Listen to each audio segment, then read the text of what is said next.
जय श्री कृष्णा। आप सभी का हमारे इस YouTube चैनल एस्ट्रो आनंद में स्वागत है। मित्रों, बहुत सी बार आपने सुना होगा और आपके साथ भी ऐसा हुआ होगा कि रास्ते में पड़ा हुआ आपको सोना मिला होगा, कहीं जाते हुए मिला होगा, कहीं किसी शादी विवाह में आप जब जाते हैं तो किसी की अंगूठी, किसी का हार, किसी की चूड़ियां, किसी की चैन आपको जरूर मिली होगी, या आपके किसी मित्र को या किसी ऑफिस में काम करने वाले व्यक्ति को मिली होगी और उसने आपसे चर्चा की होगी कि इस सोने का क्या करूं। और जब सोना मिलता है तो सभी ने सुन भी रखा होता है। बहुत से जो हमारे पुराने लोग हैं उन्होंने ऐसा कहा है कि सोना मिलना एक अपशगुन है। जी हाँ मित्रों, मैं आज आपसे इसी बारे में चर्चा करूंगा। सोना मिलना शगुन है या अपशगुन है? क्या करना चाहिए इसका? अपने काम में लेना चाहिए या इसको दान पेटी में डाल देना चाहिए? ऐसे बहुत से सवाल आप लोगों के मन में भी होंगे। यदि आपको भी ऐसा सोना मिला है तो मेरा ये वीडियो आप ध्यान से सुने और देखें। लेकिन उससे पहले यदि अभी तक आपने हमारे इस YouTube चैनल को सब्सक्राइब नहीं किया है तो सबसे पहले मित्रों आप हमारे इस YouTube चैनल को सब्सक्राइब करें और बेल आइकन को जरूर दबाएं, जिससे हमारा आगे आने वाला वीडियो आपको उसकी जानकारी मिल सके।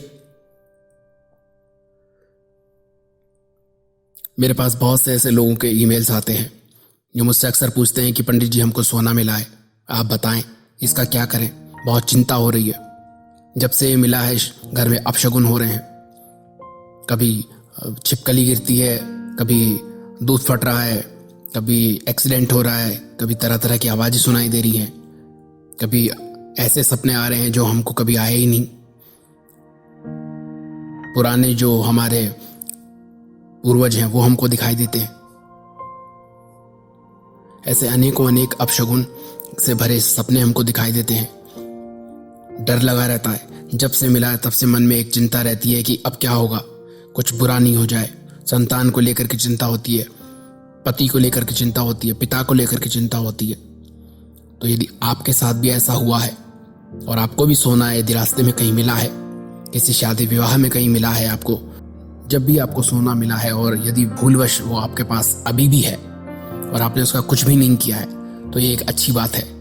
लेकिन यदि आपने उस सोने को अपने काम में ले लिया है और आपको ऐसा लग रहा है कि वो आपको फलित होगा, तो याद रखिए आपको आर्थिक दंड जरूर मिलेगा। जिस भी किसी व्यक्ति का सोना खो जाता है वो बहुत मन ही मन मानसिक रूप से पीड़ित होता है, परेशान होता है, चिंता रहती है उसको कि किसी को बताएं ना बताएं, और जितनी भी उसकी पीड़ा होती है वो उस व्यक्ति को जरूर मिलती है जिसको सोना मिलता है। याद रखिएगा मित्रों, ऐसा सोना यदि आपको मिला है तो उसका सबसे अच्छा निवारण यही है कि आपको जब भी वो सोना मिले आप उसको सर्वप्रथम भगवान के मंदिर में उनके श्री चरणों में रख दें और भगवान से प्रार्थना करें कि भूलवश ये आपको मिला है और जो भी आप जिस भी अवस्था में आपको ये मिला उसका मन से, क्रम से, वचन से आप ईश्वर को उसके प्रति भावना अर्पित करें और उसके निवारण हेतु उसमें से आप कुछ सोने का 10%, कुछ लोगों की भ्रांति है कि आधा सोना दान करना चाहिए, कुछ लोगों की भ्रांति है कि पूरा ही आपको दान पेटी में डाल देना चाहिए, कुछ लोगों की भ्रांति है कि इसको जहां मिला है वहीं वापस फेंक देना चाहिए या किसी तालाब में, पोखर में फेंक देना चाहिए ताकि जिसका है ये उसको किसी न किसी रूप में उनको वापस मिल जाए या उनकी व्यापार के जो लाभ है उसके द्वारा उसको मिले। तो सबसे अच्छा उपाय यही है कि जब भी कभी आपको ऐसा सोना कहीं मिले तो आप सर्वप्रथम अपने इष्ट देव का ध्यान करके अपने घर के मंदिर में जाएं और उनसे प्रार्थना करें कि ये आपको किस अवस्था में मिला, और किसी भी प्रकार का मन में लालच भाव नहीं रखते हुए, आपके मन में किसी भी तरह का लोभ लालच का भाव नहीं होना चाहिए। क्योंकि यह आपको कहीं मिला है, आपने चुराया नहीं है इसको, तो आपका ये मन में जो शंका है कि मुझे ये मिला है, पता नहीं क्या होगा, इन सभी बातों का निवारण इसी माध्यम से, इसी व्यवस्था के अनुसार संपन्न होगा। आप जाएं अपने घर के मंदिर में, जब भी मिले, जब भी मिला हो, आज नहीं, 15 साल, 10 साल, 5 साल, 2 महीना, 1 दिन, जब भी आपको मिला हो, आप सर्वप्रथम यही उपाय करें। यदि आपके पास अभी है तो और अगर आपने उसको कार्य में ले लिया है तो जितना भी वजन का वो स्वर्ण था या जितने भी रुपयों में आपने उसको अपने कार्य में लिया है, जितना आपको मिला है, उसका 10% आपको अपने इष्ट देव के प्रति, अपने देवताओं के प्रति, ईश्वर के कार्यों में खर्च करना चाहिए।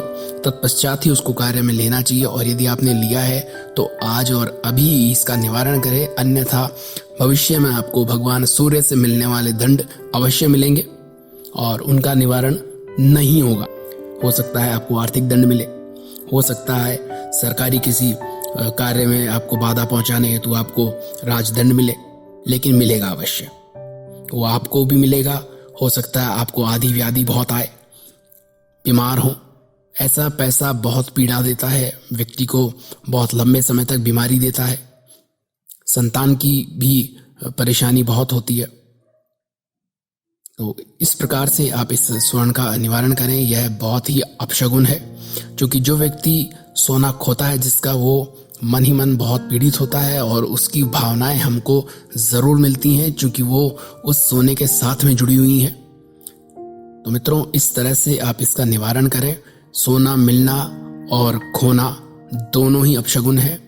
जिस व्यक्ति का मिलता है उसको, और जिसका खोता है उसको, खोने वाले के लिए तो ये पीड़ा है ही, लेकिन जिसको मिला है उसको भी बुरी भावनाएं मिलती हैं और उसको तरह तरह के अजीब व गरीब सपने आते हैं, अपशगुन भरे स्वप्न आते हैं। तो मित्रों, आज का यह वीडियो आपको कैसा लगा हमारे कमेंट बॉक्स में ज़रूर बताएं। तो इस वीडियो को आप शेयर और लाइक ज़रूर करें। आप सभी का बहुत बहुत धन्यवाद। जय श्री कृष्ण।